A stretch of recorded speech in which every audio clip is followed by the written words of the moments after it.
Hello everyone, welcome back to our channel. তো আমি এর আগে সেমিস্টার ওয়ানের যে সিলেবাস আছে আমাদের, তোমরা যারা জুলজি অনার্স নিয়েছো তোমাদের সেমিস্টার ওয়ানে যে সিলেবাস আছে সেল বায়োলজি, ঠিক আছে, মেন পেপার যেটা আছে সেটা আমাদের সেল বায়োলজি নিয়ে মানে থিওরি পেপারটা লিখতে হবে।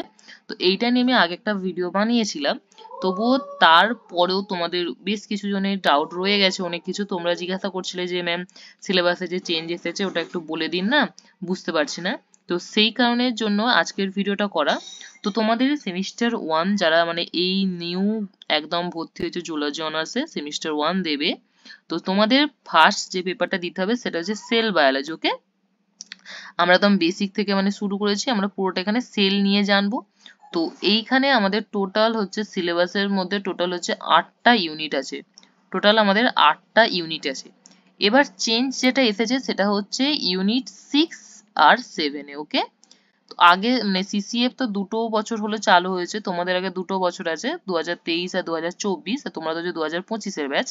তো 2023 আর 24-এ হচ্ছে এই ইউনিট 6 আর 7 এর জায়গায় অন্য কিছু ছিল, সেল সিগন্যালিং বিষয়টা ছিল, অ্যাপোপ্টোসিস। কিন্তু এবারে তোমাদের তো যে 2025-এ তোমরা যে ব্যাচটা নিউ অ্যাডমিশন নিয়েছো তাদের ক্ষেত্রে যেহেতু ওই অ্যাপোপ্টোসিস বা সেল সিগন্যালিং ওই বিষয়টা একটু মানে কঠিন হয়ে যাচ্ছে, সেই ক্ষেত্রে জাস্ট ওটাকে তুলে দিয়ে এখানে ইউনিট 6-এ আমাদের নিউক্লিক অ্যাসিড নিয়ে এসেছে, যেটা ডিএনএ যে বেসিক জিনিসটা নিউক্লিক অ্যাসিড। আর ইউনিট 7-এ হচ্ছে ডিএনএ রেপ্লিকেশনটা শুধুমাত্র দিয়েছে একটা, বাকি আর কিছু দেয়নি, ট্রান্সলেশন কিছু দেয়নি, শুধুমাত্র রেপ্লিকেশন প্রসেসটা দিয়েছে। বাকি যেরকম সিলেবাস ছিল 2023-24-এ সেম টু সেম সিলেবাস। একদম আমরা সবার প্রথমে আমাদের হচ্ছে প্লাজমা মেমব্রেন সম্বন্ধে পড়বো, যে দুটো লিপিড বাইলেয়ার আছে। এখানে একটু ডিটেলসে পড়বো, যতটা মানে ওই 11-12-এ পড়েছি অতটা নয়, একটু তার থেকে আর একটু ডিটেলসে স্ট্রাকচার গুলো সম্বন্ধে জানবো, আরো ডিটেলে একটু পড়াশোনাটা জাস্ট করবো।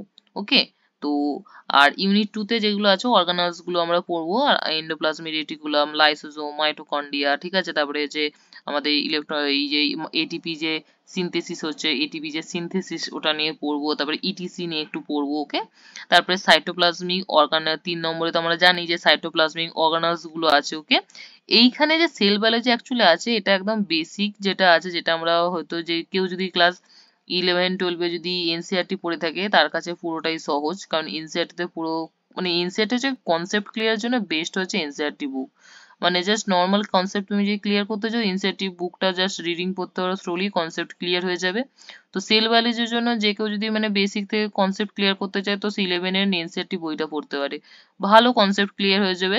আর মিনিমাম ওই এনসিইআরটি ওই চ্যাপ্টারটা পড়লে আরামসে পাস মার্কসও উঠে যাবে, পাস মার্কস উঠে যাবে। কোশ্চেন খুব ইজি হয়, মানে খুব ইজি বলতে খুব মোটামুটি ইজি হয়, যে কেউ যদি সেল বায়োলজি একটু জ্ঞান নিয়ে থাকে পাস করে যায়। ঠিক আছে, চাপ মানে ফেল করার কোনো বিষয় এখানে নেই। এই যে নতুন শুধু অ্যাড করেছে নিউক্লিক অ্যাসিড, মানে ওই ডিএনএ জায়গাটা করে তুলেছে, জেনে ডিএনএ যে ডিএনএ যে আমরা বেসিক এটা জানি, যে যে এগুলো থাকে আমাদের বেস গুলো থাকে পিউরিন আর পিরিমিডিন, যে বেস গুলো থাকে ওইগুলো নিয়ে পড়তে হবে। এখানে একটু একটু মানে ডিপ দিয়েছে, অবশ্যই 11-12 সব দিলে তাহলে কলেজে অনার্স পড়ার কি আছে, একটু ডিপে তো পড়তে হবে। তো এখানে যেমন দিয়েছে DNA A B Z DNA এইগুলো একটুখানি পড়তে হবে। আর ডিএনএ রেপ্লিকেশন যেটা আমরা পড়েছি একদম 11-তে ক্লাস 12-এ, যেটা আমরা ডিএনএ রেপ্লিকেশন পড়েছি সেই ডিএনএ রেপ্লিকেশনই পড়েছে। আর এখানে একটু ডিটেলস আমরা পলিমারেজ 1 2 3 নিয়ে পড়বো, হেলিকেজ গুলো সম্বন্ধে আর একটু জাস্ট ডিটেলসে জানবো।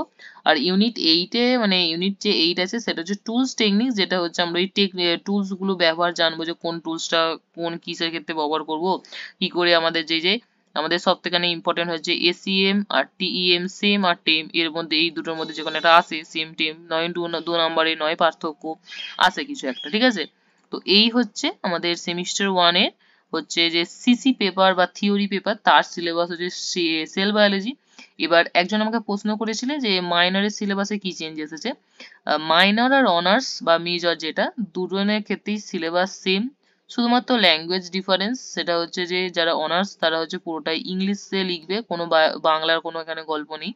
আর যারা মাইনর তারা হচ্ছে পুরোটাই মানে বাংলাতে লিখবে। ঠিক আছে, এইটুকুই চেঞ্জ, আদারওয়াইজ এখানে কোনো রকম কোনো চেঞ্জ নেই, কিন্তু যে মেজর আর মাইনর সিলেবাসে কিছু চেঞ্জ নেই, এইটুকুই চেঞ্জ, শুধুমাত্র ল্যাঙ্গুয়েজ ব্যারিয়ার। ঠিক আছে, তো এই ছিল সিলেবাস, সিলেবাসের চেঞ্জটুকু তোমাদের বলে দিলাম। আর সবাই খুব ভালো করে পড়াশোনা করো। তো আমাদের ইচ্ছা আছে আমরা একটু প্র্যাকটিক্যাল নিয়ে কথাবার্তা বলবো। ঠিক আছে, প্র্যাকটিক্যাল নিয়ে সেরকম ভাবে কিছু বলা হয়নি, তো এবারে ইচ্ছা আছে যারা সেমিস্টার 1 আছে তাদের জন্য আমার একটু প্র্যাকটিক্যালেরও অ্যারেঞ্জমেন্ট করব, যাতে প্র্যাকটিক্যাল গুলো তোমাদেরকে আরো ভালো করে একটু মানে বলে দেওয়া যায়, তোমরা প্র্যাকটিক্যালে ভালো পারফর্ম করতে পারো। ঠিক আছে, এবারে আমরা একটু প্র্যাকটিক্যাল নিয়েও কথা বলবো, তবে এটা এখন নয়, অনেকটা পরে কথা বলবো, যেহেতু সেমিস্টার 1 এই শুরু হয়েছে, এখন দেরি আছে সেমিস্টার 1 হতে। ঠিক আছে, এখন সেমিস্টার 5, 3, তারপরে এখন 1, তো অনেকটা দেরি আছে। মিনিমাম তোমাদের ওই ফেব্রুয়ারি মার্চ মার্চ এই মানে ফেব্রুয়ারি করে হয়তো পরীক্ষা, ফেব্রুয়ারি মার্চ করে হয়তো পরীক্ষা হবে। তো দেরি আছে, এটা এখন ডিসেম্বর চলছে। তো সবাই যে যার সিলেবাস শেষ করো, পড়াশোনা করো। ঠিক আছে, কলেজকে হালকাভাবে নিও না।